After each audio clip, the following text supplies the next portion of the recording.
ఓం శ్రీ గురుభ్యో నమః. శ్రీ ఆనంద నిలయం ఛానల్ సభ్యులందరికీ కూడా నమస్కారం అండి.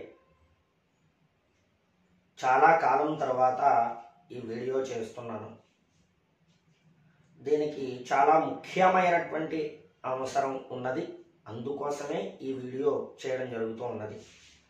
చివరిగా భాద్రపద బహుళ చతుర్దశి మాస శివరాత్రి రోజున నేను వీడియో అప్లోడ్ చేయడం జరిగింది. ఇప్పటి వరకు మళ్ళీ చేయలేదు. దేవీ నవరాత్రుల యొక్క హడావిడి తర్వాత యాజ్ఞికముల నిమిత్తం కొంచెం నాకు వెసులుబాటు కలగక నేను వీడియోలు చేయలేకపోయాను. కాకపోతే ఈ మధ్యకాలంలో ఒక ప్రవచనం విన్నాను. ఇక్కడ మీరు ఈ వీడియోని పూర్తిగా చూడండి. చూసిన తర్వాతనే మీ కామెంట్లు రాయండి. నేను దీనికి ఇప్పుడు చెప్పబోయేటువంటి విషయానికి ఆధారభూతంగా ప్రతి దాన్ని కూడా ఎక్కడ ఏ గ్రంథంలో ఉదహరించారో అనేటువంటి విషయాన్ని కూడా చెప్పి నేను చెప్పబోయేటువంటి విషయాన్ని చెబుతాను. ఇప్పుడు మనకి కొంతమంది ప్రవచనకర్తలు ఉన్నారు. ఇప్పుడు గురువు గారైనటువంటి సామవేదం షణ్ముఖ శర్మ గారు వారు ప్రవచనం వ్యాస హృదయాన్ని యథాతథంగా ఏ విధమైనటువంటి చొప్పికలు లేకుండా యథాతథంగా చెప్పడంలో ఆయన నిష్ణాతులు. ఒక మహర్షి యొక్క హృదయాన్ని ఆవిష్కరణ చేయాలి, ధర్మబద్ధంగా చెప్పాలి ప్రవచనం అంటే అది ఒక షణ్ముఖ శర్మ గారి వల్ల అవుతుంది. అదేవిధంగా ఒక పోతన గారి భాగవతం లాంటి అంటే పోతన గారి హృదయం లాంటి అంటే భావసారూప్యత బాగా ఎక్కువ ఉండేటువంటి విధంగా ప్రవచనం చెప్పాలి అంటే అది చాగంటి కోటేశ్వరరావు గారి వలన చాలా చక్కగా అవుతుంది. ఉదాహరణకు తిరుపతి మహాత్మ్యం ఏదో చెబుతూ ఆయన అంటారు, వెంకటేశ్వర దర్శనం ఎలా అంటే క్యూ కాంప్లెక్స్లో అలా వేచి ఉండి ఎప్పుడు తలుపులు తీస్తారా అని చెప్పి చూస్తూ అలా తీయగానే గోవిందా గోవిందా అంటూ తోసుకుంటూ వెళ్ళిపోతే ఇలా వెళ్ళి అలా తిరిగిన తర్వాత అక్కడ ఈ కనెక్టింగ్ బ్రిడ్జ్ లాంటిది ఉంటే దాని నుంచి నడుచుకుంటూ గోవిందా గోవిందా అనుకుంటూ వెళ్ళి ఆ తర్వాత ఆ పక్కనే ఉన్నటువంటి స్వామివారి యొక్క దేవాలయ ప్రాకారాన్ని తాకుతూ అలా గోవిందా గోవిందా అనుకుంటూ ముందుకు వెళ్ళి ఆ మహాద్వారం దగ్గరికి వెళ్ళేటప్పటికి అమ్మయ్య మనం మహాద్వారం దగ్గరికి వచ్చేసాం గోవిందా గోవిందా అంటూ కొంచెం ముందుకు వెళ్ళిన తర్వాత వెండి వాకిలి దగ్గరికి వెళితే అక్కడ బ్రహ్మాండమైనటువంటి ధ్వజస్తంభం చూస్తే దాన్ని చూసి గోవిందా గోవిందా అనుకుంటూ కొంచెం ముందుకు వెళ్ళగానే బంగారపు వాకిట్లోకి వెళ్ళగానే అబ్బా నాకు ఎంత కాలానికి అనుగ్రహించావా గోవిందా అనుకుంటూ లోపలికి వెళ్ళగానే ఎదురుకుండా జయ విజయులు, ఈ ప్రక్కన కుడివే ప్రక్కనే గరుడాళ్వారు, ఇంకా ఆ ఎదురుగుండా ఆ చిన్న దీపం వెలుగులో ఆ వెంకటేశ్వరుణ్ణి ఆపాదమస్తకము కనిపించినా కనిపించకపోయినా ఒక్కసారి అలా చూసుకుంటూ గోవిందా గోవిందా అంటూ కడుపు నిండిపోతే ఆ పక్కన ఈ ప్రక్కన ఉన్నటువంటి ఈ సెక్యూరిటీ వాళ్ళందరూ చూసేస్తే ఒక్కసారి అనుకుంటూ ఇలా అంటే ఒక భావ సారూప్యతతో చెప్పాలి అంటే అది కోటేశ్వరరావు గారి ప్రవచనం వలె చక్కగా అందంగా ఉంటుంది. అదేవిధంగా ఒక కవుల యొక్క హృదయాన్ని ఆవిష్కరించాలి, మంచి అద్భుతమైనటువంటి పద్యాలతో చెప్పాలి.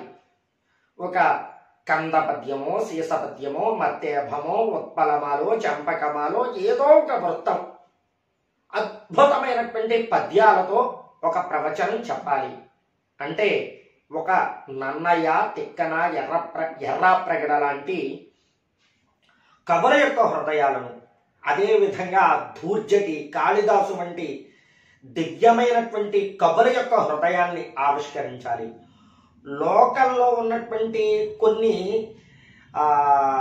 వైషమ్యాలతో కూడుకున్నటువంటి విషయాలని ఖండించి చెప్పాలి అంటే ఒక గరికపాటి నరసింహారావు గారిలా ప్రవచనాలు అద్భుతంగా ఉంటాయి. అయితే కొంతమంది చదువుకున్నటువంటి మూర్ఖులైనటువంటి కొంతమంది పండితులు ఉన్నారు. నాకు పేరు చెప్పడంలో ఏ విధమైనటువంటి అభ్యంతరం కూడా లేదు. ఏలూరులో ప్రణవపీఠం అని పెట్టుకున్నటువంటి పీఠం పేరేమో ప్రణవపీఠం. కాకపోతే ఆయన పుచ్చుపీట వేసుకుని సొల్లు కబుర్లు చెప్పేవాళ్ళ ఎంతసేపు డబ్బా కొట్టుకున్నటువంటి తన సెల్ఫ్ అన్నమాట, ఎంతసేపు సెల్ఫ్ డబ్బా కొట్టుకున్నటువంటి వాళ్ళ మాట్లాడుతూ ఉంటాడు ఒక ఆయన. మీ అందరికీ బాగా తెలుసు. ఆయన గురించి ఈ రోజున ప్రస్తావన చేస్తూ ఈ వీడియోని చేయడం జరుగుతున్నది. ఇది బహుశా ఏ సమయంలో చేశారో తెలియదు. సరస్వతి వైభవం అనేటువంటి ఒక ప్రవచనాన్ని చెబుతూ దానిలో యాజ్ఞవల్క్య మహర్షుల వారి గురించి అనేక రకములైనటువంటి తోలనాడుతూ మహర్షి అనేటువంటి గౌరవం కూడా లేకుండా, అసలు ఆయన చరిత్ర ఏమిటో పూర్తిగా తెలియకుండా అవాకులు చవాకులు పిచ్చి ప్రేలాపనలు, ఏమిటి సుంఠట మూర్ఖుడుగా ఇటువంటి మాటలని మాట్లాడుతూ ఆయనే ఇలా అనుకుంటూ ఉన్నట్లుగా ఒక ప్రవచనం చేశారు. ఆ ప్రవచనం ఏమి ఆధారంగా చేశారు? మనం ఒక మాట మాట్లాడాము అంటే దానికి చాలా ఆధారాలు ఉండాలి. ఆధారాలు ఉన్నటువంటి మాటలు చాలా గొప్పగా ఉంటాయి. అంతేకాకుండా సరేలే నేను మహాపండితుణ్ణి అనేటువంటి గర్వంతో నోటికి వచ్చినట్లు నేను చెప్పినటువంటి మాటలన్నీ కూడా చెల్లుతాయి అని చెప్పేసి నోటికి ఇష్టం వచ్చినట్లు మాట్లాడితే అస్సలు హర్షించదగ్గ విషయం కాదు. ఒక చూసినట్లయితే మీరు ఆయన వీడియోలు చూడండి. ఆయనకి పరమ భక్తులైనటువంటి వారు కొంతమంది ఉంటారు. అయ్యా మీ అందరికీ కూడా నమస్కారం. నేను ఎందుకు ఈ మాటలు అంటున్నానంటే, నిజానికి మనకి గురువు గారే అయినా అది శాస్త్ర విరుద్ధంగా అమానుషంగా ఉంటే ఆ మాటలు వినకూడదు అని ధర్మం చెప్పినటువంటి విషయం. అందుకోసమని చెబుతున్నాను. మీకు గురువు గారే అయి ఉండొచ్చు, కానీ వారు చెప్పేటువంటి మాట చాలా ధర్మంగా ఉండాలి. ఒకరి గురించి మాట్లాడినప్పుడు ఏకవచన పద సంభాషణ చేసి ఏకవచన పదములతో వారిని మాట్లాడడం అనేటువంటిది చాలా అమానుషమైనటువంటి ప్రక్రియ. అసలు జరగకూడదు అటువంటివి. ఎందుకు అంటే మీరు మహాగురువులు, ఎన్నో ప్రవచనాలు చేసినటువంటి వారు, ఎన్నో పురాణాలని చదివినటువంటి వారు, కావ్యములు చదివినటువంటి వారు, సహస్రావధానాలు లాంటి ఎన్నో అద్భుతమైనటువంటి అవధానములు చేసినటువంటి వారు, సరస్వతి అనుగ్రహం ఉన్నది. ఆ ఉండడంతో చక్కటి ప్రవచనాలు చేస్తూ అవధానాలు చేస్తూ ఉన్నారు. కానీ మీకు విద్యా అహంకారం చాలా విపరీతంగా నాటుకుపోయింది. అందువలన మీరు ఏ ప్రవచనాలు చూసినా చాలా సెల్ఫ్ డబ్బా, విపరీతమైనటువంటి డబ్బా కొట్టుకుంటూ మీరు ప్రవచనాలు చేస్తూ ఉన్నారు. అందువలన మీరు చేసినటువంటి సరస్వతి వైభవం అనేటువంటి ప్రవచనంలో 6వ శీర్షికలో చాలా అభ్యంకరమైనటువంటి వ్యాఖ్యలతో మీరు ప్రవచనం చేశారు. ఆ విషయాలన్నింటినీ కూడా నేను సహేతుకంగా ఆయా పురాణములన్నింటినీ కూడా నేను ఉటంకిస్తూ నేను ఈ విషయాన్ని చెబుతూ ఉన్నాను. దయచేసి వారి శిష్యులు ఉంటారు, ఎవరు ఈ పద్మాకరహ, ఆ పేరు కూడా సార్థక్యం కాదు ఇటువంటి ఈ విధమైనటువంటి ప్రవచనాలు చేస్తే. అయ్యా వారందరూ కూడా నా వీడియోని పూర్తిగా చూసిన తర్వాత కామెంట్ చేయండి. ఇది శివం. ఇప్పుడు మనం వీడియోలోకి ప్రవేశిద్దాం. ముందుగా ఆయన ఏం మాట్లాడారో విందాం. విన్న తరువాత దీనికి బదులు అనేటువంటిది చెబుతాను. ముందుగా ఇది వినండి ప్రతి ఒక్కరూ కూడా.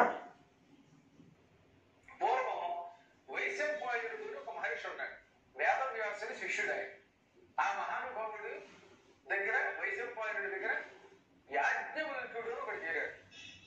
ఈ యాజ్ఞవల్క్యుడు బాగా చదువుకునేవాడు. గురువు గారి దగ్గర మొదట్లో కొంతమంది చదువుగా చేస్తారండి, భక్తితో చేసి తర్వాత గురువు గారిని కూడా ఎదిరించడం మొదలెడతారు. అన్నిటికీ నువ్వెంతండి. ఇక్కడ మీరు వినండి, వింటూ ఉంటే తెలుస్తుంది. వైశంపాయనుడు అని ఒక ఆయన ఉండేవాడు అంటే ఏకవచనం. ఆయన దగ్గర ఒకడు చేరాడు, యాజ్ఞవల్క్యుడు, ఏకవచనం. ఏమండి ఇలా చూడండి. అసలు ఒకసారి గురువు గారు ఏదైనా చెప్పాక ఎందుకు అని అడగడం ఏమిటి, ఎందుకు ఏమిటి అని అడగకూడదండి. ఏమండి అన్నం తినడా గురువు గారు అడిగారంటే ఒకవేళ అన్నం తినద్దంటే మాలి ఎందుకు తినద్దన్నారండి అని అడిగితే అది గురుద్రోహం. అప్పుడు నువ్వు అసలు అడగమని ఎవరు చెప్పాడు? ఏమండి నేను కాకినాడ వెళ్ళనా అన్నాడు ఒక ఆయన. వద్దు అన్నాను. ఎందుకు వెళ్ళొద్దన్నారు? ఎందుకు వెళ్ళొద్దన్నారు అడిగినప్పుడు అసలు ఎందుకు అడగడం? కాకినాడ వెళ్ళినా లేకపోతే రాజమండ్రి వెళ్ళనా లేకపోతే దెబ్బకాయ వెళ్ళినా దెబ్బలు పడినా దెబ్బకాయ పడినా అడగడం ఎందుకు? అసలు అడిగితే తూచా తప్పకుండా ఎందుకు అడగకుండా ప్రశ్నించకుండా చెప్పినట్టు చెయ్యాలనుకుంటే శిష్యుడిగా వెళ్ళు, లేదా మాట్లాడకూడదు పో. అసలు అడగడమే మరి. అడిగితే చెప్పింది చెయ్యి. అలాంటి పాపాలు చేయకూడదు. అలాగే బ్రహ్మద్వేషం కూడా పొరపాటు కూడా మరి కాదు. బ్రాహ్మణ ద్వేషం కలిగి ఉన్న తను ఎక్కువ ఇప్పుడు ఇంచుమించుగా చూసారా, బ్రహ్మద్వేషం కూడా కూడదుట. కానీ ఈయన చెప్పేటువంటి ప్రవచనం అంతా కూడా అలానే ఉంటుంది.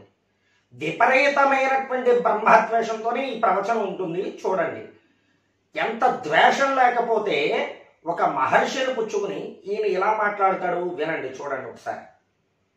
ఈ మధ్యకాలంలో అందరికీ వచ్చేస్తుంది. పూర్వం కొంతమందికన్నా లేదనుకునే వాళ్ళం, కానీ ఎందుకో తెలియదు కానీ కాల ప్రభావం వల్ల ఎన్ని దోషాలు చేసినా బ్రాహ్మణి ద్వేషించకూడదని శాస్త్రం చెబుతుంది. మహాపాపాల్లో గల ఆ పాపం కూడా చుట్టుకుంటుంది కలియుగం వల్ల.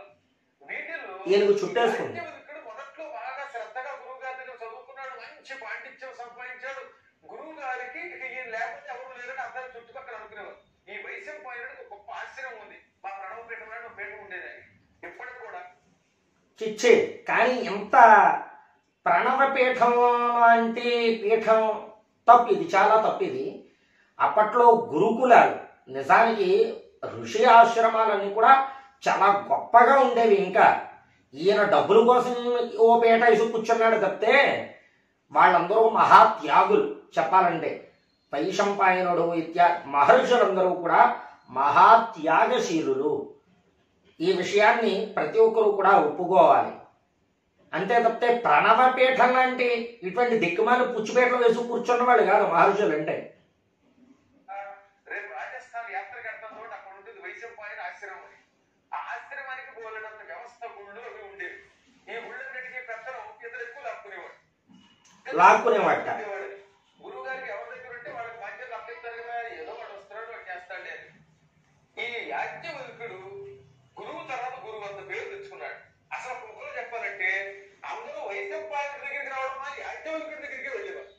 మీరు దేవీ భాగవత నవమస్కంధంలో అలాగే ఉపనిషత్తుల్లో ఈ యాజ్ఞవల్క్యుడి కథ చాలా అద్భుతంగా ఉంటాయి, ఆశ్చర్యకరంగా ఉంటాయి అన్నమాట. కొన్ని కాలం గురించి ఎలా ఉంటుందంటే అసలు పీఠాధిపతి దగ్గరికి వెళ్ళకుండా వీడి దగ్గరికి వెళ్తే కదా ఆయన దగ్గరికి వెళ్ళి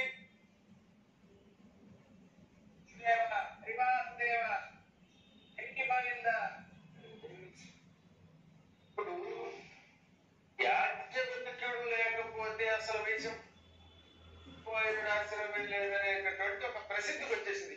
అంటే అంత ప్రభావం చూపించాడు ఆయన. అంటే ఇక్కడ చూసారా, ఆయన దగ్గరే చేరి ఆయనకి ప్రతికూలంగా మారాడు అన్నట్లుగా ఆయన ఆశ్రమాన్ని మొత్తం అంతా కూడా ఈయన హస్తగతం చేసుకున్నట్లుగా ఈయన చెబుతూ వచ్చాడు.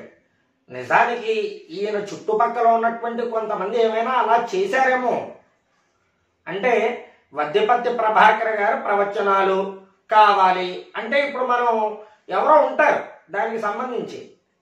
తర్వాతనే ఆ వద్దిపత్తి ప్రభాకర్ గారికి శిష్యులుగా చేరినటువంటి వాళ్ళు ఎవరో ఒకరు ఉంటారు. ఆ ఉన్నటువంటి వారు ఎవరో ఈయన్ని బాగా మేనేజ్ చేస్తూ ఉంటారు. అలా మేనేజ్ చేస్తూ ఉన్నటువంటి వారే ఆ పుచ్చుపీటను మెయింటెనెన్స్ చేస్తూ ఉంటారు. ఆ విషయాన్ని చెప్తున్నారు ఈయనకి జరిగినటువంటి విషయాలు చెప్తున్నారు. అంటే యాజ్ఞవల్క్యుడు జరిగినటువంటి విషయాలు, వైశంపాయనుడు యాజ్ఞవల్క్యుల విషయంలో జరిగినటువంటి విషయాలు చెప్పట్లా, ఈయనకి సొంతంగా జరిగినటువంటి అనుభవాన్ని చెప్తున్నారు అన్నమాట. ఈయన వినండి. ఇంకా గురువు గారిని వైశంపాయనుడు చూడటం మానేశారు, యాజ్ఞవల్క్యుడు చూసేవారు. ఇద్దరు లేకపోతే అక్కడికి వెళ్ళడం కుదిరేది కూడా కాదు, అసలు ఎవరిని వెళ్ళించేవాడు కదా, అపాయింట్మెంట్ ఇదే చూసేవాడు. అదో చూసారా, సాగిలో గురువు గారు కూడా ఇద్దరు మీద అభిమానంతో అన్ని అప్పగించారు. మా కొడుకు వీడు మొదట్లో భక్తితో ఉన్నాడు, భక్తి లేకపోతే అసలు ఎందుకు వస్తాడైనా పరమభక్తుడు. చెప్పారు ఈ అహంకారము లేదా అజ్ఞానం మొదలవుతాయి, ఇది మాయా. అందుకే పదే పదే నిజమే, అహంకారం అజ్ఞానం ఇవన్నీ కూడా మీకు బాగా ముదిరిపోయి ఆ మాయలో చదువుకున్నటువంటి మీలాంటి విజ్ఞులు కూడా కొంతమంది, మీరొక్కరే చేయలేదు ఇటువంటి ప్రాలాపనలు, కాకపోతే మీ వీడియో ఒకటి బయటకి బాగా వచ్చింది. ఆ తర్వాత ఇంకొకరు చేసినటువంటి వీడియో కూడా ఉంది. దీని తర్వాత ఆయన చెప్పినటువంటి విషయాలను కూడా నేను ఎద్దేవా చేస్తాను. ఎద్దేవా కాదు, శాస్త్రబద్ధంగా నిరూపణ చేస్తాను. నేను దేంట్లో ఏ విషయాలు ఎక్కడ చెప్పబడ్డాయి అనేటువంటి విషయాల్ని నేను వివరంగా చెబుతూ నేను చేస్తాను. వినండి. ఇంకా ఉంది, ఇంకా అవల పురాణాల్లో మహామాయా విమోహిత అంటాడు దేవి భాగవతంలో, శివమాయా విమోహిత అంటాడు శివపురాణంలో, విష్ణుమాయా విమోహిత అంటాడు భాగవతం విష్ణు పురాణాలలో. ఈ మాయలో పడతారు. ఓసారి గురువు గారు పని చెప్పాడు, చెయ్యలేదు. అది పెద్ద కథ క్లుప్తంగా చెప్పేస్తున్నా, అంతా చెప్పుకుంటూ వెళ్తే తెల్లారిపోతుంది కదా. గురువు గారికి పాపం వచ్చింది. గురువు గారు ఒక పని చెప్పాక చేసి తీరాలి, వెళ్ళు అన్నాడు. నేను చెయ్యను అన్నాడు. పాపం పాపం పెరిగింది. వైశంపాయనుడు వ్యాసుడికైనా అప్పుడప్పుడు కోపం వచ్చేది కానీ వైశంపాయనుడు కోపం వచ్చేది కదా, అంత సాత్వికుడు అని చెప్పాలంటే. అసలు భగవంతుడు లాంటి గురువు కోపం వచ్చిందంటే తప్పు మందని అర్థం కదా. బాగోటి వాళ్ళకి ఎందుకు కోపం వస్తుంది? చెయ్యరా అని అపచారం చేస్తే ఈ అపచారం వల్ల శాస్త్ర విరుద్ధ కర్మలు దొరుకుతాయి కాబట్టి అప్పుడు మేము కోపం ఇస్తాం తప్ప, లేదా సరదా కోసమా మీ దగ్గర డబ్బు ఇవ్వలేదనో లేదా ఇంకో మర్యాద చేయలేదనో ఎవడు కౌరు. చూసారా, మాలాంటి వార్త. అసలు వైశంపాయనుడికి మీకు అసలు ఏమైనా కొంచెమైనా సారూప్యం ఉన్నదా? అసలు ఏమైనా? వైశంపాయనుడు అనేటువంటి మహర్షుల వారు అనేక వేదాల్ని చదువుకున్నటువంటి వారు, ధర్మశాస్త్రాల్ని చదువుకున్నటువంటి వారు. అయితే ఎంతటి వారులకైనా ఒకంత విద్యా అహంకారం అనేటువంటిది కొంతమందికి ఉంటుంది. ఎవరు కూడా మాయకి మీరు చెప్పిన విధంగానే మాయకి లోపడని వారు ఉండరు. ఎక్కడో అక్కడ ఏదో ఒక సమయంలో చిన్నపాటి వ్యవహారం ఉంటుంది. అంతేగాని మీలాంటి నువ్వేమన్నా పెద్ద గొప్ప పండితుడు అనుకుంటున్నావా? డబ్బు ఇవ్వలేదనో లేదా ఇంకో మర్యాద చేయలేదనో ఎవడు గౌరవించలేదనో కోపగించరుగా. ఏదో ఉపన్యాసం చెబుతూ ఉంటే వచ్చి పక్కకు వచ్చి దీంతో చేసి తట్టినా లేదా ఉపన్యాసం మధ్యలో వచ్చి కబుర్లు చెప్పుకుని దాన్ని పాడు చేసినా ఇది ధర్మానికి హానిగా అప్పుడు మేము కోపగిస్తాం. అది కూడా లేదు. ఈ మధ్యకాలం అది మానేసి చల్లబడిపోయాలండి. ఏం జరిగితే జరుగుతుంది, మనకెందుకు వచ్చింది అన్నట్టుగా గురువులు పీఠాధిపతులు కూడా తప్పనిసరి పరిస్థితుల్లో తప్పబడిపోయారు. ధర్మం దగ్గర కూడా ఆకర్షించడం మానేశారు. మహానుభావులు కొద్ది మంది ఉన్నారు ఇంకా చక్కగా విశాఖపట్నం. అంటే ఈయన చెప్తున్నారు ఇటువంటి, అంటే అవాకులు చవాకులు వాగామనుకోండి ఎలాగా, అప్పుడు ఎవరో ఒకరు తగులుకుంటారు. ఈ మధ్యన నిజమే మహానుభావులైనటువంటి ప్రవచనకర్తలు కూడా నోరు కొంచెం సంభాళించుకోకపోవడం, లేదంటే కొంచెం ఆ ధారా ప్రవాహం మధ్యలో ఏదో కాస్తంత చిన్నమాటి మాటలు అనడంలో కొంచెం ఇబ్బందికరమైనటువంటి పరిస్థితులు ఏర్పడ్డాయి. అంతేగాని నీవు ధర్మాన్ని ధర్మబద్ధంగా చెప్పినటువంటి రోజున నిన్నెవరూ ఆక్షేపణ చేయలేదే. యథాతథంగా ఆ వ్యాస హృదయాన్ని, లేదంటే ఇంకొక ఏ ప్రవచనం అయితే చెబుతున్నామో ఆ ప్రవచన హృదయాన్ని మనం యథాతథంగా ఆవిష్కరణ చేసినటువంటి రోజున మిమ్మల్ని ఎవరూ తప్పు పట్టవలసినటువంటి అవసరం లేదే, ఎవరు తప్పు పట్టరే. దైవానుగ్రహం వల్ల కంచిపీఠం కానీ, ఇక్కడ గణపతి సత్యానంద స్వామి వారి వంటి వారు కానీ, ఆ విశాఖ శారదాపీఠ స్వామి వారు కానీ, ఇలాంటి వాళ్ళు కొంతమంది నిలబడకపోతే ఈ మాత్రం కూడా ధర్మం నిలబడదు. వాళ్ళ వెంట మనం ఉండాలి. అప్పుడప్పుడు మనం కూడా కోపం చూపించకపోతే కష్టం కనుక. ఇప్పుడు వైశంపాయనుడి కోపం వచ్చింది, గురువు గారు చెప్తే కాదంటా ఉంటా, అయితే నా విద్యలన్నీ గెయ్యి అని నెత్తి మీద లాగాడు. వెంటనే విద్యలన్నీ వాంతి అయిపోయేవాడు. అంటే ఇక్కడ చూసారా, వైశంపాయనుడు కక్కే అని చెప్పేసి అన్నట్ట, నెత్తి మీద అన్నట్ట, అంటే శపించాడని దాని అర్థం, అంతే కదా. వైశంపాయనుడు యాజ్ఞవల్క్య మహర్షిని శపించారు కదా. ఇక్కడ పాయింట్ వినండి, ఇంకా వినండి, దీనికి విషయం చెప్తాను నేను. వైశంపాయనుడు శక్తివంతుడు గనక ఇచ్చిన మంత్రాలు, ఇచ్చిన శాస్త్రాలు వాంతి రూపంలో కక్కేలా చేశాడు. అది చూడండి, ఆయన శక్తిమంతుట, అందువలన ఇచ్చినటువంటి మంత్రాలు, ఇచ్చిన శాస్త్రాలు అన్నీ కూడా వాంతి రూపంలో కక్కేలా ఆయన చేశారట. వినండి, ఇంకా వినండి, వింటే మంత్రం ఒక్కసారి గురుద్రోహం చేస్తే ఇక మంత్రం ఫలితం సరి కదా. వీడు వచ్చే టైంలో పిశాచమై పుడతాడు, గుర్తుపెట్టుకోండి. వైశంపాయనుడు అంటే కరుణించి వాడి విద్యలన్నీ కక్కేసి వాడు విద్యా విహీనుడయ్యేలా చేశాడు. ఇప్పుడు ఎవరైనా ఇలాంటి గురుద్రోహం చేస్తే ఇంకా దానికి కక్కడాలు ఉండవు, ఒకటే ఒక నష్టం, గుర్తుపెట్టుకోండి. ఒక్కసారి గురువు గారు అని సంబోధించాక ఏ కారణం చేతనైనా ఆ గురువుని ధిక్కరించినా, ఆ గురువు చెప్పిన పురాణాలు కాకుండా అంజనుల యొక్క పురాణాలు పొద్దు నుంచి సాయంకాలం దాకా టీవీలు పెట్టుకు విన్నా, ఇతరుల వెంటబడినా, ఇటువంటి వాళ్ళకి గురుద్రోహులని పేరు. ఇక్కడ చూడండి, అంటే ఈయన ఏం చెప్తున్నారంటే, ఈయన ప్రవచనాలే కనుక వింటూ ఉన్నటువంటి వారు ఎవరైతే ఉన్నారో మహాభక్తులు, మీరు గనక ఆయన్నే గురువు గారు అని సంబోధిస్తే ఆయన చెప్పినటువంటి మాటలు తప్ప వేరే ఒకరి ప్రవచనాల్ని వినకూడదు అని చెప్తున్నారు. అంటే మీకు ఇప్పుడు ఒక చిన్న ఉదాహరణ చెప్తాను. అంటే ఇది అన్యులదే అయినప్పటికీ కూడా కొంతమంది అన్యమతస్థులు ఉంటారు. వాళ్ళ ప్రార్థనా మందిరాల్లోకి వెళ్ళినప్పుడు ఆ ప్రార్థనా మందిరంలోకి వెళ్ళాలి, మళ్ళీ వేరే ప్రక్క ఉన్నటువంటి ప్రార్థనా మందిరానికో ఇంకొకళ్ళ దగ్గరకో వెళ్ళి ఈ దశమ భాగాలు సమర్పించకూడదు అన్నమాట. అలాగే ఈయన తయారవుతున్నాడు. ఈయన గురువు గారు అన్నప్పుట ఈయన ప్రవచనాలే వినాలి.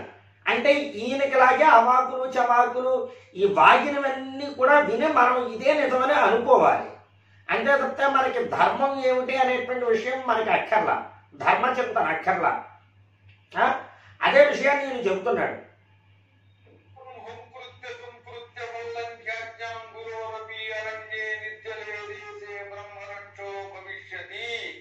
గురువు గారిని హుంకరించిన తొంకరించిన అంటే ఆయన ఎదురుగుటము నువ్వెంతని మాట్లాడినా, ఆయన కంటే ఎత్తులో కూర్చున్నా, ఆయన ఆజ్ఞని ఉల్లంఘించిన వాడు మంచినీళ్లు పుట్టని అడవిలో బ్రహ్మ రాక్షసుడై పుడతాడు.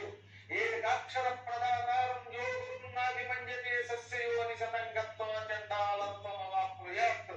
ఒక్క అక్షరం ఇచ్చినా గురువే. ఒక్కసారి గురువు గారి మీద ఓం అనే మంత్రం విన్నాం, లేక ఏదో బీజం పుచ్చుకున్నాక ఆ గురువు గారిని ఎప్పుడైనా పొరపాటున గౌరవించకపోతే, బయటికి వెళ్ళి రోడ్డుకు వచ్చినట్టు మాట్లాడితే, ఆయన అన్ని అలాగే చెబుతారని వేళాకోళంగా మాట్లాడితే, ఆయన చెప్పింది హాస్యం కింద తృణీకరిస్తే, అటువంటి వాడు 100 జన్మలు కుక్క జన్మెత్తి ఆ తర్వాత చండాలుడై పుడతాడు. ఈ రెండు గరుడ పురాణంలో శ్లోకాలు. కాబట్టి ఇటువంటి పాపం చేయకూడదు. ఆ రోజున వైశంపాయనుడు మొత్తం వాడి విద్యలన్నీ కక్కించాడు. ఇప్పుడు ఆ వాంతి అయిపోయాయి, అంటే వేదములు పురాణములు వాంతి రూపంలో ఒక డోకు రూపంలో పడ్డాయి. అప్పుడు దగ్గర శిష్యుని పిలిచి, ఒరే ఈ దుర్మార్గుడి శాస్త్రాలన్నీ లాగేశాను, ఇవి మీ ఎదురుగుండా కప్పుకున్న కప్పు రూపంలో కనపడుతున్నాయి, కానీ విద్యలు మీరు తినేయండి అన్నాడు ఆయన. గురువు గారు శాస్త్రాలే కానీ బయటికి వాంతి రూపంలో కనపడుతున్నాయి, ఎవరన్నా డోక్కుంటే ఆ డోక్కులో వస్తువుని తినమంటే మేము ఎలా తింటామండి అన్నా. కానీ ఈయన చూడండి చాలా జుగుప్సాకరంగా చెప్తున్నారు. అది వాంతి రూపంలో డోకుట అలా ఉందా నిజానికి? అదేమైనా భౌతికమైనటువంటి పదార్థమా విద్య అనేటువంటిది? ఆయన శపించేట ఈయన వాంతి అయిపోయిందిట, అదంతా వాంతిలా కనిపిస్తూ ఉందిట. చూడండి, ఇంకా చాలా జుగుప్సాకరంగా చెప్తున్నాడు ఈయన. అసలు అలా ఉందా? చూద్దాం ఎలా ఉందో, ఒకసారి ముందు విందాం. అప్పుడు ఆయన నవ్వి వాళ్ళని తిత్తిరి అనే పక్షులుగా మార్చాడు. తైత్తిరీయ పక్షులు మనుషుల వాంతిని తినే పక్షులు. ఆ పక్షులు అది విషయం. తైత్తరీయ పక్షులు మనుషులు వాంతి తినేటువంటి పక్షులుట. అలా ఉందా? చూద్దాం. మార్చి ఈ శాస్త్రములు వారి చేత తినిపించి తక్కిన శిష్యుల్ని పండితుల్ని చేశాడు. ఇంతకాలం ఈ శిష్యుడు ఉన్నంత వరకు పైకి రానివ్వకుండా చేశాట. ఇప్పుడు వాడు పోగానే మిగతా శిష్యులందరూ బాగా వృద్ధిలోకి వచ్చారు. ఈ శాస్త్రం చూసారా? ఇక్కడ ఎప్పుడైతే ఇలా చేసి ఆయన దగ్గర విద్యలన్నీ కూడా ఇది చేసేసారో అప్పుడు ఆ మిగిలినటువంటి శిష్యులు అందరి చేత కూడా ఇది తినిపించినట్లు, ఆ తినడం వలన వాళ్ళందరూ కూడా మంచి విద్యావంతులైనట్లు, అప్పటి వరకు ఈయనే అధికుడై అధిక విద్యల్ని సంపాదించినట్లుగా ఈయన చెబుతూ ఉన్నారు. ఇప్పుడు వీడు మూర్ఖుడైపోయాడు, మూర్ఖుడైపోయాట, సొంఠైపోయాట, అక్షర జ్ఞానం లేదుట. సూర్య భగవానుడి దగ్గరికి వెళ్ళాడు. సూర్య భగవానుడి దగ్గరికి సూర్య భగవానుడు అనే మూర్ఖుణ్ణి గురువు గారి చేత శాపం పొందాను, మహాపాపం చేశాను, అహంకారంతో కన్ను బిందు గారికి గురువు గారిని తిట్టాను, శాస్త్రాలు పోయాయి, చదువు లేదు, నిన్ను స్తోత్రం చేయడం కూడా తెలియటం లేదు, నన్ను రక్షించు బాబు ఏడ్చేస్తాం. చూసారా? ఇదనమాట. ఎంతటి అతిశయోక్తి మాటలంటే, నేను మూర్ఖుణ్ణి అయిపోయాను, సొంట అయిపోయాను అని అన్నారట ఆయన. నా దగ్గర విద్యలు లేవు, మూర్ఖుణ్ణి అయిపోయాను, ఏ విధమైనటువంటి శాస్త్రాలు నా దగ్గర లేవు అని చెప్పేసి సూర్య భగవానుడి దగ్గరికి వెళ్ళి ఏడ్చాట. ఇప్పుడు పశ్చాత్తాపం కలిగింది, కానీ అప్పటికి అయిపోయింది. ఇప్పుడు కాలు చెయ్యి విరిగిపోయాక అదే యాక్సిడెంట్ చేయకుండా ఉంటే బాగుంది అనుకుంటే ఉపయోగం ఉంది, అప్పటికే విరిగిపోయాయి కాళ్ళు చేతులు. అందువల్ల ఇప్పుడు ఏడుస్తూ ఉంటే సూర్యుడు అన్నాడు, నాయన నువ్వు ఎంత ఏడ్చినా నేనేమీ చేయలేను, సరస్వతి కటాక్షం ఉంటే తప్ప నేను నీకు విద్యలు ఇవ్వలేను అన్నాడు. అప్పుడు సరస్వతి దగ్గరికి వెళ్ళి, అమ్మా సరస్వతి మాత, నాకు చదువు లేకపోతే అంతకంటే చావే ఇష్టం, నన్ను చంపేయి లేదా నాకు విద్యలు ఇయ్యి అన్నాడు. అలా అన్నారా? నాయన నువ్వు ఎంత ఏడ్చినా మళ్ళీ గురువు గారి దగ్గరికి వెళ్ళి సరస్వతి కవచం కవచం ఉంది, ఆ కవచాన్ని ఉపదేశం పొంది చెప్పిస్తే తప్ప నేను నీకు విద్యలు ఇవ్వలేదురా. మళ్ళీ వీడికి ఏం దిక్కైంది? నిజానికి గురువు గారి దిక్కయ్యాడు.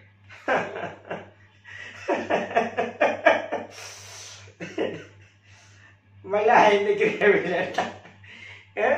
సరస్వతి కవచం. మరి సరస్వతి మాత లేదంటే సూర్య భగవానుడు కూర్చుని ఏడిస్తే, నేను తొండ్ర అయిపోయాను, మూర్ఖుడిని అయిపోయాను అని చెప్పి కూర్చుని ఏడిస్తే సూర్య భగవానుడు ప్రత్యక్షమైపోయాట. సూర్య భగవానుడేమో విద్యనేమో నీకు సరస్వతి అనుగ్రహం కావాలంటే ఆవిడనే ప్రార్థించుకుంటే ఆవిడని ప్రార్థించేస్తే ఆవిడ వచ్చేసిందిట. మళ్ళీ గురువు దగ్గరికి వెళ్ళు, సరస్వతి కవచం నేర్చుకో అందిట. ఇవన్నీ ఏమి ఎంతటి వినండి. కాళ్ళు పట్టుకున్నాడు.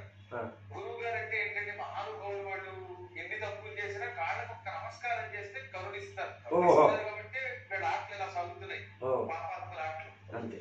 ఏం నాయన అన్నాడు గురువు గారు, నా విద్యలన్నీ పోయి నేను సొంతనైపోయానంటే అన్నట్ట. అవునాయన, కానీ ఇప్పుడు మళ్ళీ నీకు విద్యను నేను బోధించలేను, ఒకసారి విద్యను వెనక్కి రాకున్నాక తిరిగి నీకు ఇచ్చే శక్తి నా దగ్గర లేదు, నేను చేయలేను అన్నాడు. అలా ఉద్దేశం మీరు విద్యను ఇవ్వద్దు నాకు, కానీ ఈ ప్రపంచంలో కన్నా గొప్ప శక్తి సరస్వతి శక్తి, మీ దగ్గర సరస్వతి కవచం కవచం ఉంది, అది గురువుపదేశం పొందితే కానీ ఫలించదు. ఇంకోటి దగ్గరికి వెళితే గురుద్రోహం చేయడం వల్ల ఇంకోటి ఎవరు నన్ను స్వీకరించడు శిష్యుడిగా, ఒకవేళ ఈ గురువుకి ద్రోహం చేసి ఇంకో గురువు దగ్గరికి వెళ్తే ఆ గురువు దగ్గర ఉపదేశం పొందినా ఫలించదు, అందువల్ల మీ దగ్గరికి వచ్చానన్నాడు. ఇది గుర్తుపెట్టుకోండి. ఇవాళ ఒక గురువు గారి దగ్గరికి వెళ్ళి ఆయన మీద కక్ష కట్టి ఇంకో గురువు గారి దగ్గరికి వెళ్ళి ఆశ్రయించి మంత్రం పొందితే ఈ గురుద్రోహం వల్ల కొత్త గురువు గారి దగ్గర పొందిన ఏ విద్య ఫలించం. సరికదా?